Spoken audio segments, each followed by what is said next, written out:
Hello, I'm Dr. Scott Wadier. And I'm Tommy Welling, and you're listening to the Fasting for Life podcast. This podcast is about using fasting as a tool to regain your health, achieve ultimate wellness, and live the life you truly deserve. Each episode is a short conversation on a single topic with immediate actionable steps. We cover everything from fat loss and health and wellness to the science of lifestyle design. We started Fasting for Life because of how fasting has transformed our lives, and we hope to share the tools that we have learned along the way.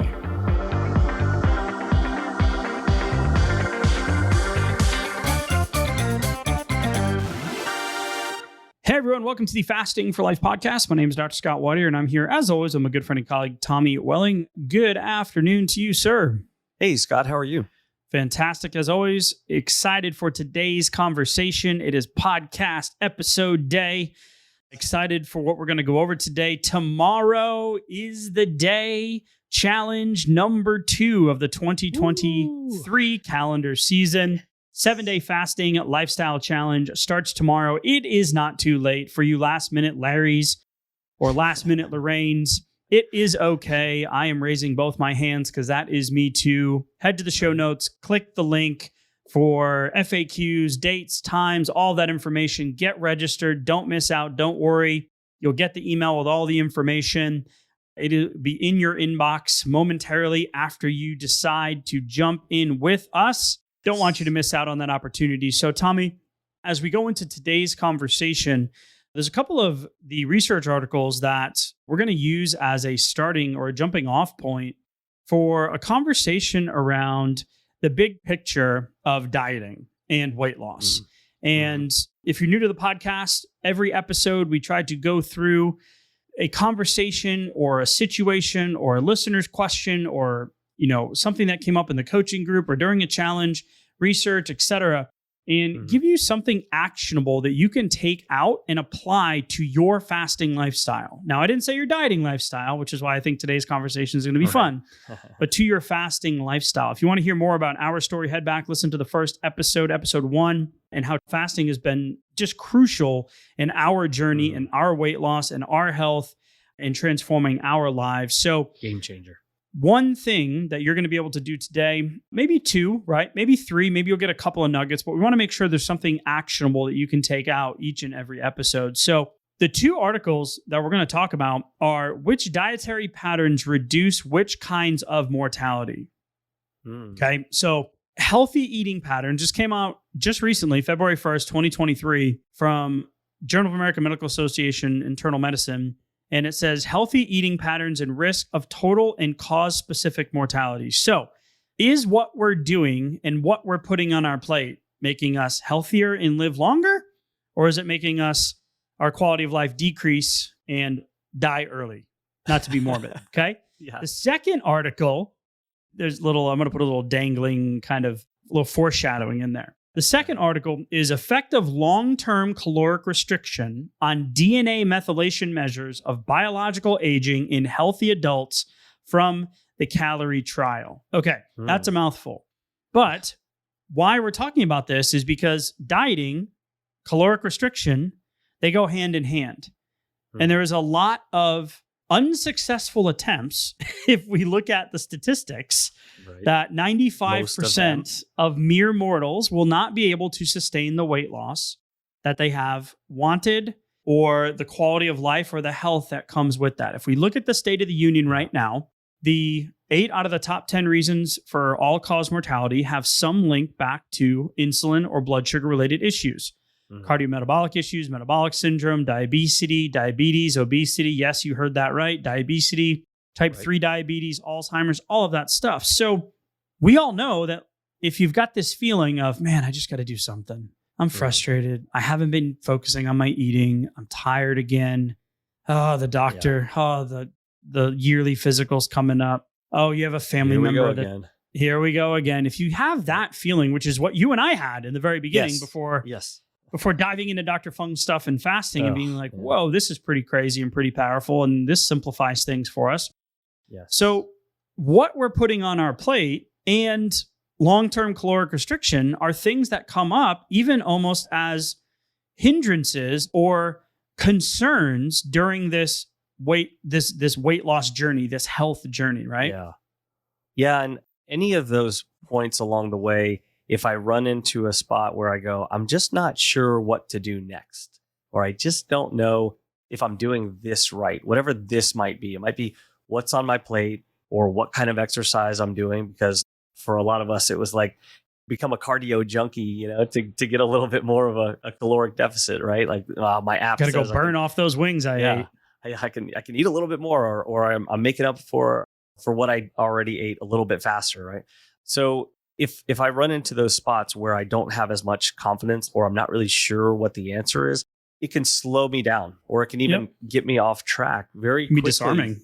Yeah, but before you even know it, you can start going like just reverting back to old habit patterns or old comfort zones, because the path ahead, if I don't know exactly where I'm going, it can be like, that's a little scary, right? And subconsciously, I start to head back to the safe zone where I came from, right? Even if it wasn't serving me or the scale. Right. And this is exactly why we don't subscribe to eating a certain way, right? So more high carb, low carb. Now, when it comes to refined processed foods and chemicals and the food supply and engineered stuff, we're not fans of that. Like less is more natural. I don't like it. I'd rather eat more natural foods and stuff, and artificial sweetener conversation and all of that, right? So we don't subscribe to the done for you type of health or weight loss journey where, okay, just tell me what to eat. Like it can't, right? No.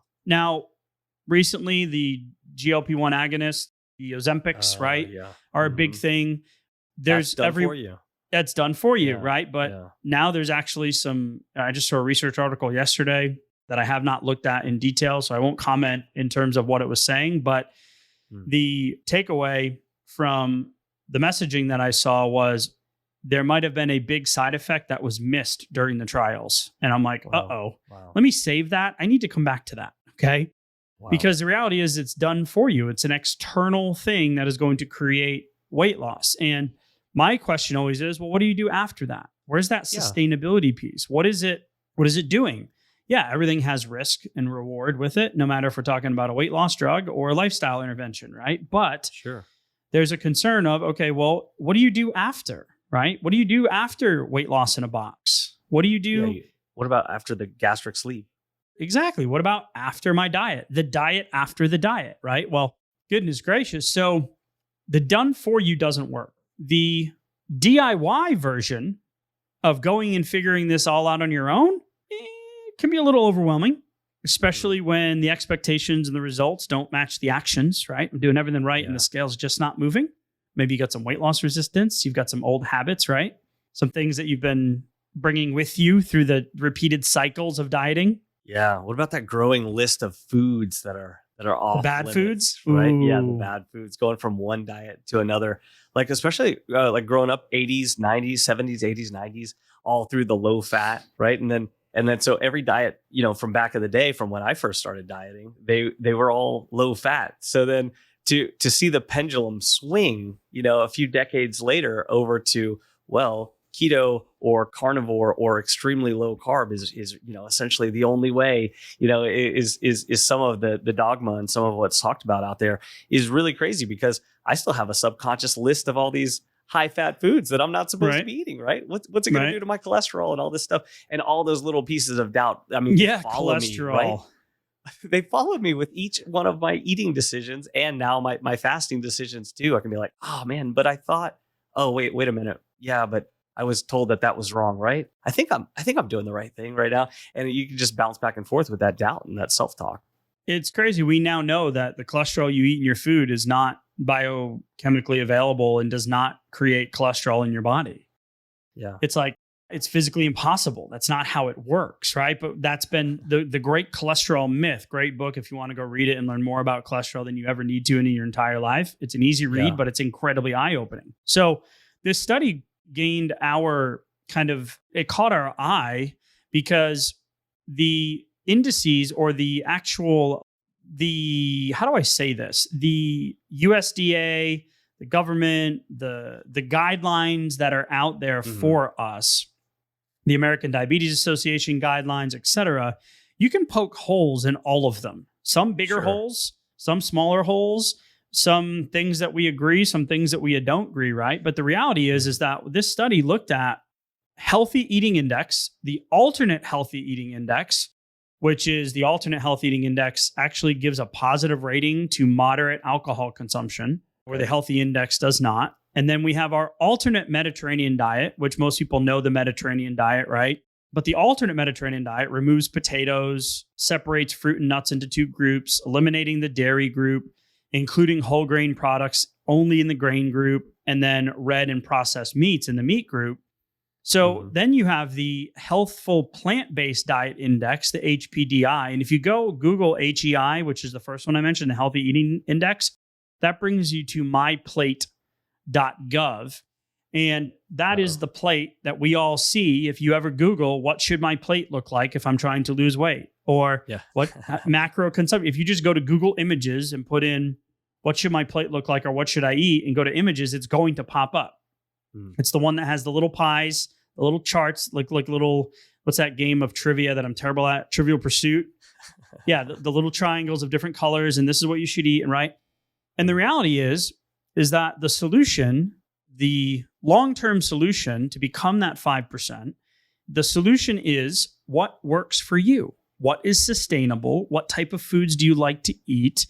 And the good news is across all four of these different ways of eating, the HEI, the AHEI, the AMED, the MED, and the HPDI, right? That's a mouthful. Don't go Google any of this stuff. We're going to land the plane here in a second.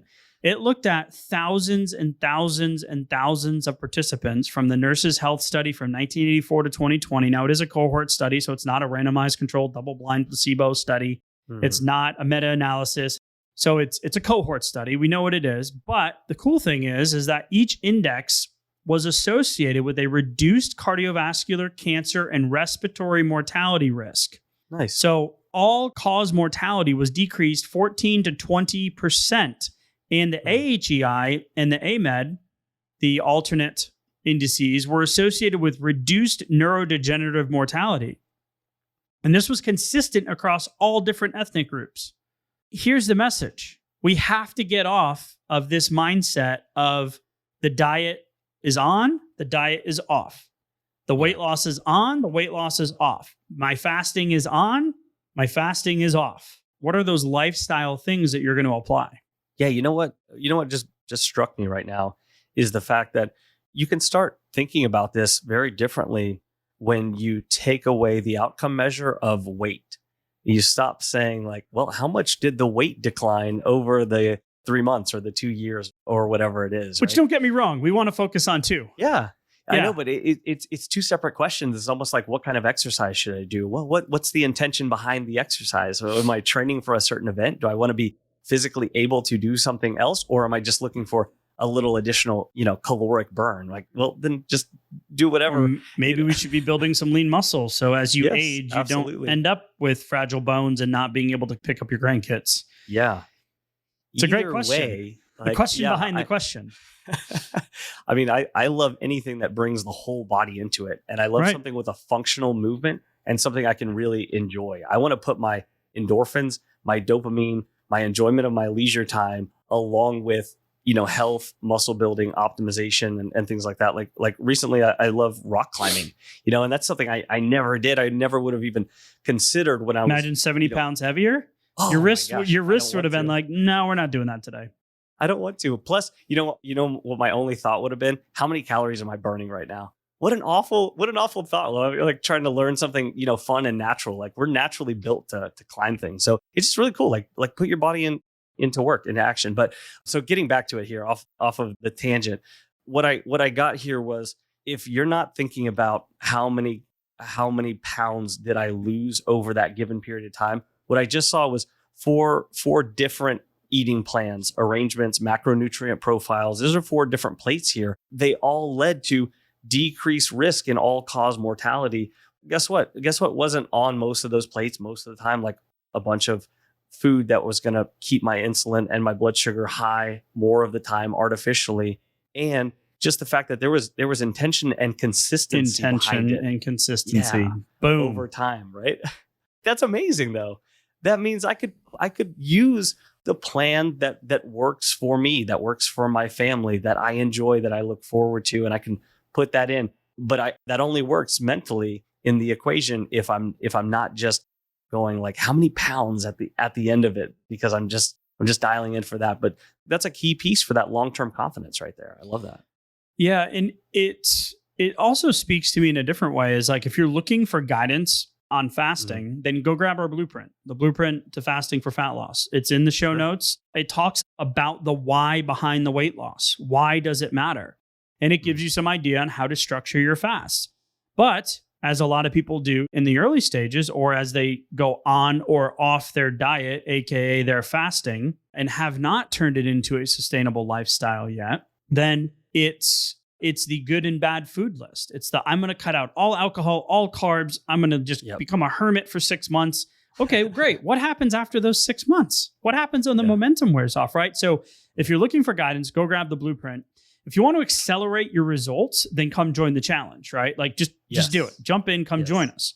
The sustainability piece is so interesting because I've been doing this for a long time now, right? Multiple years. And the initial weight loss was simpler than I expected. It went faster than I expected. The difficulty has been the maintaining of it and adapting it into a lifestyle. And most recently, Tommy, I want to bring up NutriSense because I've had an eye-opening experience. And we've mentioned NutriSense a few times here recently. We've officially partnered with them. And it couldn't have come at a better time because NutriSense combines the cutting edge technology and the human expertise and the human side of it as well. Yes. So it's showing you in real time your different foods, exercise, stress, and sleep. And those last two S's are going to highlight here in just a second. So it compares the CGM, which is the continuous glucose monitor, which is the biosensor, the thing that you apply to your arm. It's completely painless. I hate needles. It does not hurt. I could not feel it. I was trying to feel it. My brain was telling me I was going to feel it. Didn't feel it. And then the NutriSense, is a health and wellness long-term sustainability type program. It is going to give you real-time data on your blood sugar levels and the decisions you're making around how your body responds to food, exercise, stress, and sleep. And I noticed about 2 months ago, I was like, all right, let me do some testing. Started looking at my blood sugar numbers and they were elevated again. And I couldn't figure out why. I've been eating consistently, doing a lot of dinners, more carnivore type, lower carb. I feel better that way, less alcohol, not drinking nearly as often as I used to. Yeah. Why are my numbers up? And I couldn't figure it out. And I've been using the CGM and it's been really eye-opening to the point where now I'm actually going to change my approach. I'm going to be doing more earlier time, especially after the most couple recent podcast episodes about eating earlier in the day. So I'm going to move my OMADs to lunchtime and I'm not going to eat dinner anymore because my numbers were staying elevated in the morning. Even with going into a 7.5 day fast, it took to day 5 for my numbers to come down, which showed me that I had other drivers of insulin resistance. So my stress and my sleep have not been where they should be. Wow. And guess what? That's what got me into trouble all of those years ago that then transpired over, the last 10 to 12 years before fasting was an undiagnosed pre-diabetic. So I'm not back to that stage, but I caught it earlier and the CGM and NutriSense has been incredibly important for that.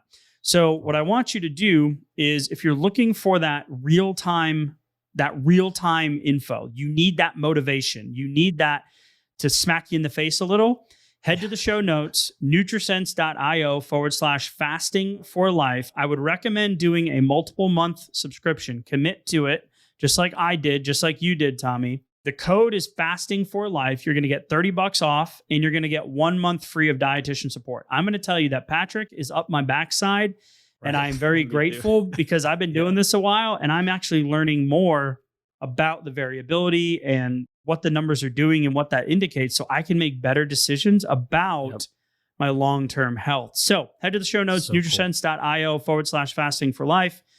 Highly recommend it. It's been incredibly eye-opening and I'll report back here, in the few weeks to month after kind of moving my meals and my fasting times to middle of the day. So cool.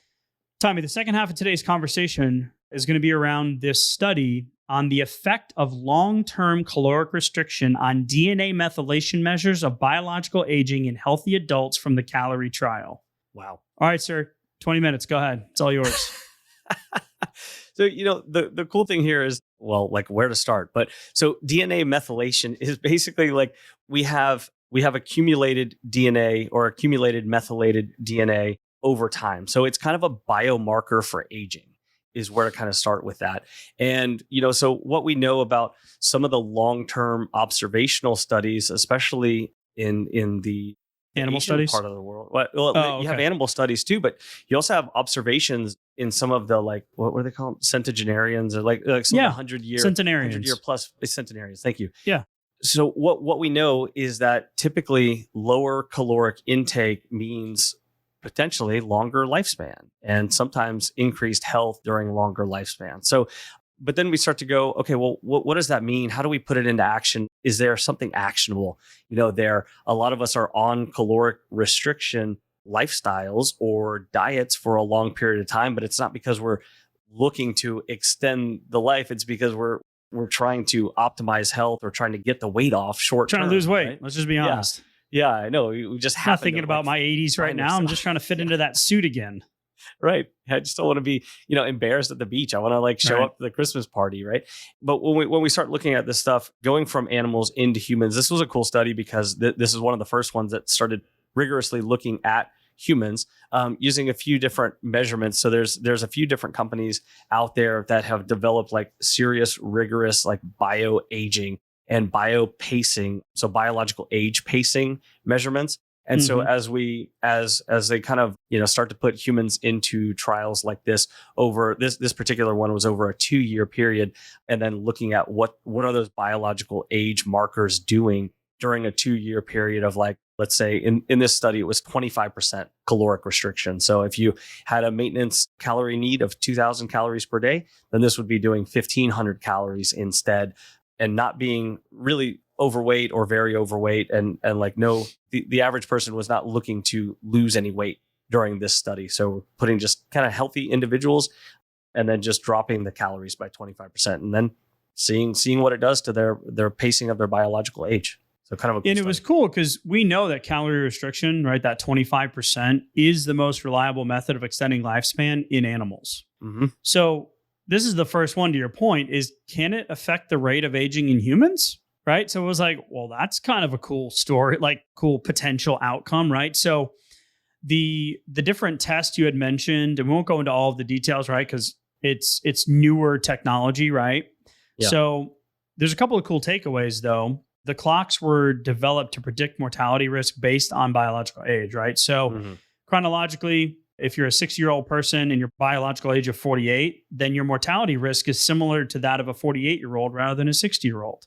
Yep. Right. And the default age, one of the other tests they're using, the default rate of aging is 1 year per calendar year. The pace of aging less than 1 means someone is biologically aging slower than the normal rate. Well, why does this matter? I know for me, as someone who wants to change the generational health and path of my family, I don't want to end up having dementia as 3 of my 4 grandparents did, or my dad, who was, thank God, no longer a severe diabetic on 17 medications, multiple forms of insulin, 3 or 4 blood pressure medications, just incredibly chemically laden with the dependency, but not getting healthier, literally watching him fall asleep at the dinner table, not being able to pick up his grandkids. Right. So the point here is as we started the conversation today, it's not about the scale. It's about the lifestyle and the health and the longevity, but it's hard to see that when we're always focused on the diet. Right. So it's interesting because this caloric restriction reduced the biological aging by 2 to 3% in one of the biological test markers, one of those biological clocks that we mentioned, and it didn't in the others. But that's not really the takeaway I want to focus on. The takeaway is we had a question come in from one of the listeners about long-term caloric restriction and how it causes your body to down-regulate and get used to that restriction.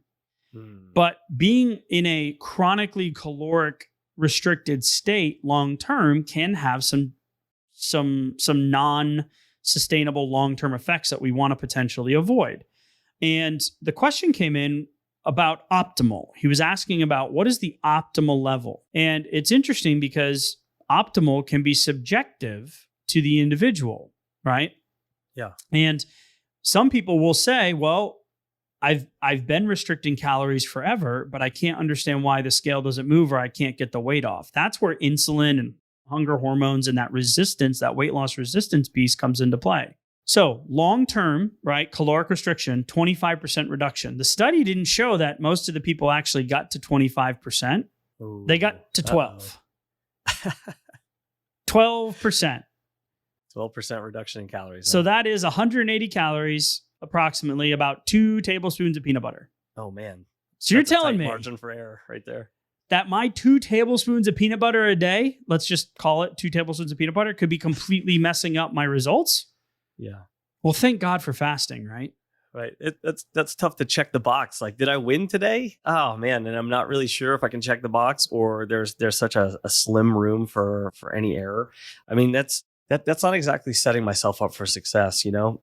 So the cool thing was that 2 to 3% that they found in one of those metrics was associated with a decreased mortality risk. So that's cool. Yeah. I like 10 to 15% mortality risk reduction. Yeah. Huge.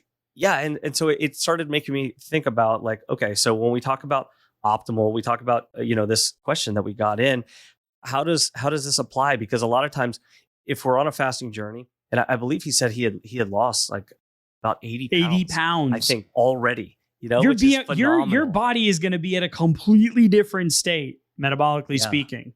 You lost 80 pounds. Congratulations. Congratulations. Fasting, by the way, consistently over 3 years. And then most recently, over the last 1.5 years, being very intentional with his eating windows. Round of applause. Right? Like that's awesome. Incredible work. So it's really cool. So, when we think about, information that comes out like this and we go, okay, how do we apply it? What is optimal? Does this 25% reduction in calories actually like apply? Well, is guess it what? sustainable? What should I put on my plate? Right? All the stuff we're talking about today.